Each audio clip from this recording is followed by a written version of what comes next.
Good evening. I have the honor of standing before you this evening for one reason. Because thousands and thousands of grassroots activists stood united, not for a candidate, but for the sake of liberty.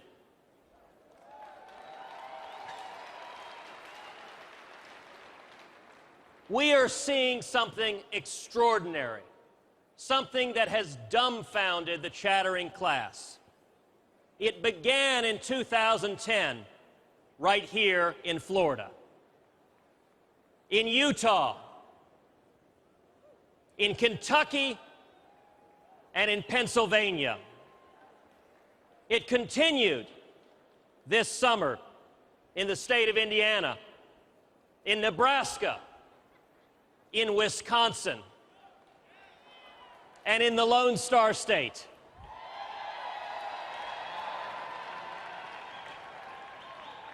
We are seeing a great awakening, a national movement of we the people, brought together by what unites us, a shared love of liberty and an understanding of the unlimited potential of free men and free women.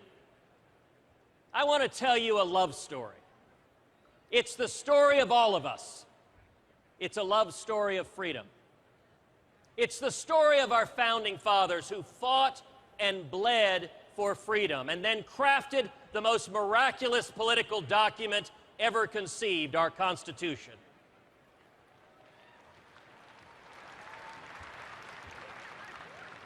The framers understood that our rights come not from monarchs, but from God.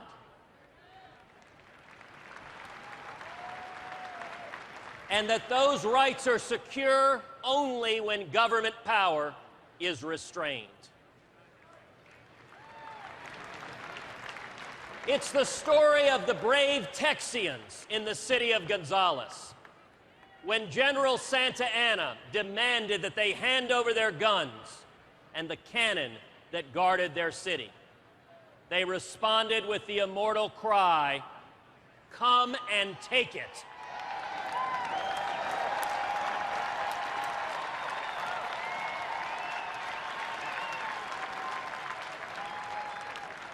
It's the story of the greatest generation who rose up to confront the grotesque evil that was the Nazis and who ushered in the greatest era of peace and prosperity the world has ever seen.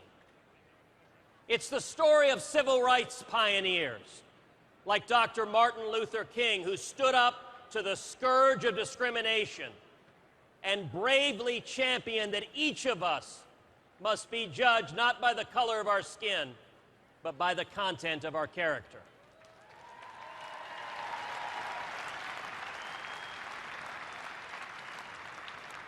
It's the story of President Ronald Reagan, who turned back the growth of government and restored mourning in America.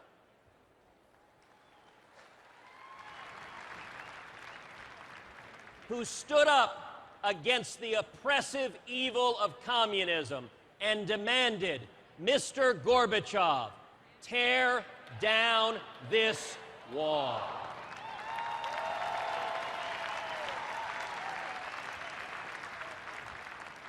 It's the story of my mom, Irish and Italian, working class, the first in her family ever to go to college. She became a pioneering computer programmer in the 1950s. It's the story of my father, imprisoned and tortured in Cuba, beaten nearly to death. He fled to Texas in 1957, not speaking English, with $100 sewn into his underwear. He washed dishes, making 50 cents an hour, to pay his way through college and to start a small business in the oil and gas industry. My father is here today. When he came to America, él no tenía nada, pero tenía corazón.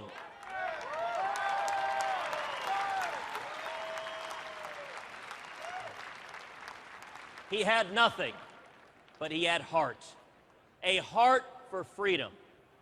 Thank you, Dad.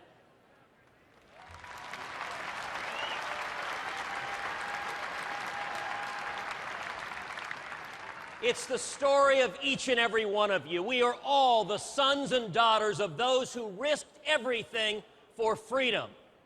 And each of us has a duty to pass that same liberty on to the next generations.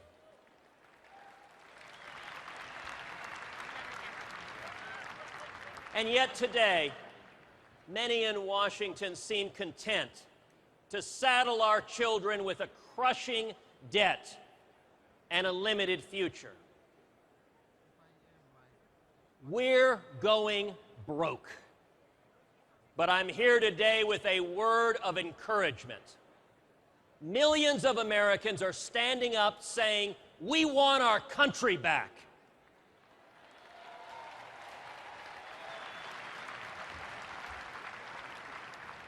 Republicans, Democrats, Independents, we will not go down the path of Greece. We will not go quietly into the night.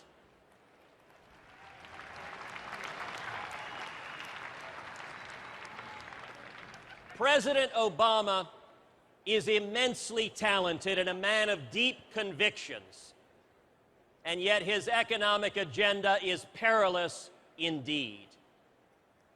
This election presents a stark choice. We can continue down the road of the Obama Democrats, more and more spending, debt, and government control of the economy. Or we can return to the founding principles of our nation: free markets, fiscal responsibility, and individual liberty.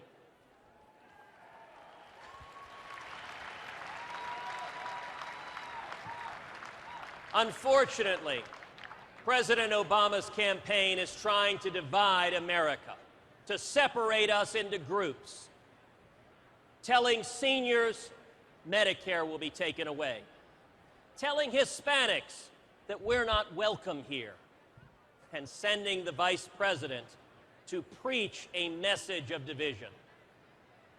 It's tragic how far we've come from hope and change. All of this is designed to distract from the real issues that matter. 23 million Americans struggling to find work, 16 trillion in national debt, and government takeovers of much of our economy. Imagine for a moment if someone surreptitiously charged thousands of dollars on your credit cards, saddling your kids with debts they could never escape. My wife Heidi and I are blessed with two little girls, Caroline and Catherine, 4 and 1. When Caroline was born, our national debt was $10 trillion. Today, as the debt clock shows, it's $16 trillion, larger than our gross domestic product. How do we turn our nation around? President Obama thinks the answer is more and more government. Government is not the answer.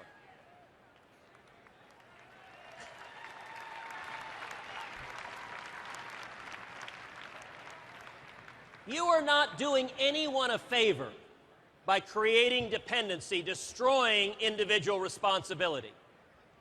55 years ago, when my dad was a penniless teenager, thank God some well-meaning bureaucrat didn't put his arm around him and say, let me take care of you.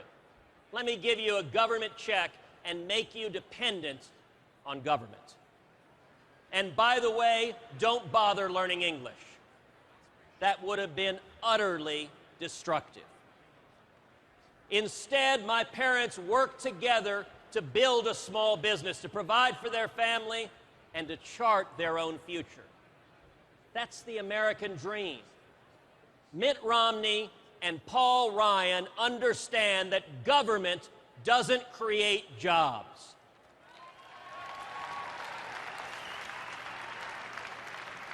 Entrepreneurs do. 2/3 of all new jobs in our economy come from small businesses. and 2.3 million Hispanics own small businesses.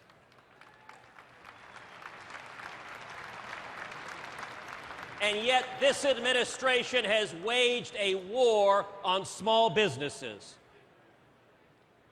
a war that is costing our future and our opportunity. I want to close by asking a few questions, with apologies to Barack Obama. Can we restore the Constitution? Yes, we can. Can we retake the Senate? Can we repeal Obamacare? And can we defeat President Barack Obama?